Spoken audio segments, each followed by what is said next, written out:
Assalamu alaikum guys. In this video, we will learn a method that will draw our attention about using Azure loading in Laravel. Let's start. Here in my user model, I have a relationship between users and plans, and each user may has multiple plans. And here my table, plans, user ID, and user ID number 1 has multiple plans, as we can see here, and a very simple table for users also, right?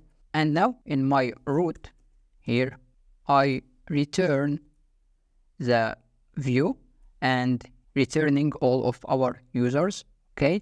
And in our blade here, I access or loop around users, and also I am looping around their plans without using Azure loading, or in other words, without using with here, right? Without using with plans. And now let's check again, same result, okay? But what if we forget about it? It will be a bad practice. You may use debug bar to use it and you will check queries, but also we have another solution.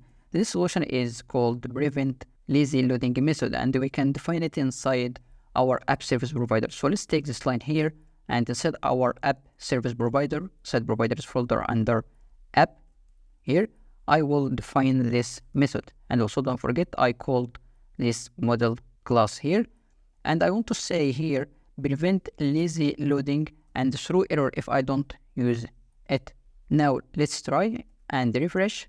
We will receive this error. And as we can see, attempt to lazy load plans relationship for user model, but lazy loading is disabled. And as we can see, the error is inside our blade. So now he says please use with method or load.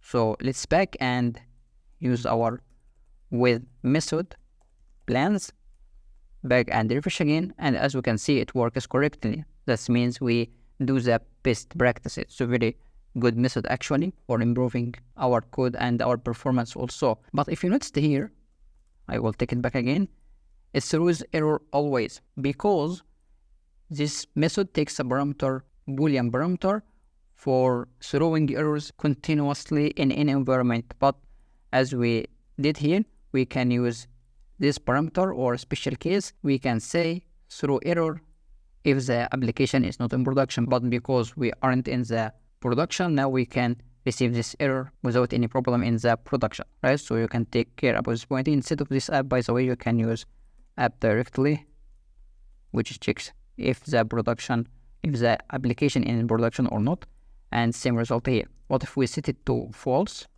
Here it will not throw anything. If you don't like this exception, lazy loading validation, and you maybe want to use logging, you can also use this method, handle lazy loading. Let's take it, and it handles the error if we don't use the eager loading. So as we can see here, it will log infos inside our .log files. So if I back and refresh again, it works, but in the Laravel.log here, let's remove it, refresh again. We have all of these methods. See, we're missing all queries, or we have this bad practice for all of these queries here. So it's an alternative for throwing exception. And while preparing for this video, I found some other prevention methods. For example, prevent missing or accessing missing attributes here. And what does it mean? Let's disable it first.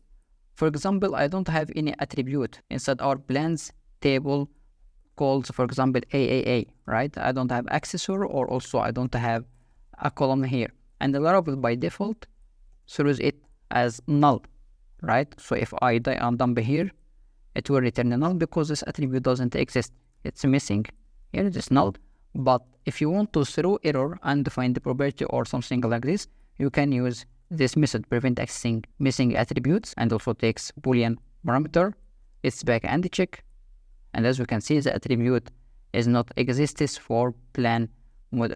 And the last prevention method here is prevent discarding, this one, prevent silent discarding attribute, which means, I will show you, in the plan model, I have fillable array here, name, price, and duration, but the user ID is not fillable. So I will back and show you in PHP Artisan Tinker. I will create new plan object, and I will say use fill method. right? Let's first try without this method. I will comment it to show you. Open Tinker again, new object. And if you see, I filled the user ID, but let's see the result. User ID doesn't exist here. It's neglected or silent without warning or giving an error because user ID is not in the fillable array, right? But if we take it back, or let's uncomment it, back to do the same thing again, right? New plan and try to fill user ID, we will get this error. User ID must be added to be fillable to use fill method, right? We have also prevents for checking is it enabled or not, prevents accessing or prevents silent or prevents lazy loading. It returns Boolean value. Also, one last thing about the exception in case of using API, because if we do this thing here inside the web or inside the browser, let's use name, for example, again, back and refresh, we can discover where is the error easily in case of web or debugging via browser. But let's try it with API. I do the same thing here, right?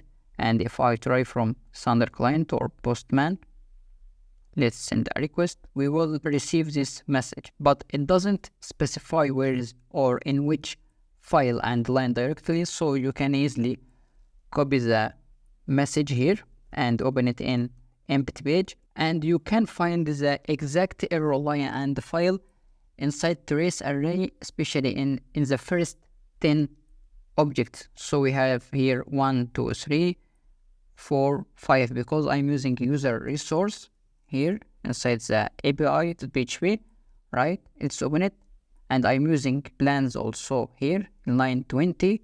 If back, we can see the error inside the user resource.php and line 20 as we can see here. So here is an important note about debugging it inside API or for API routes. And that's it. If you found it useful, support me by clicking on like, share, and subscribe. See you next video.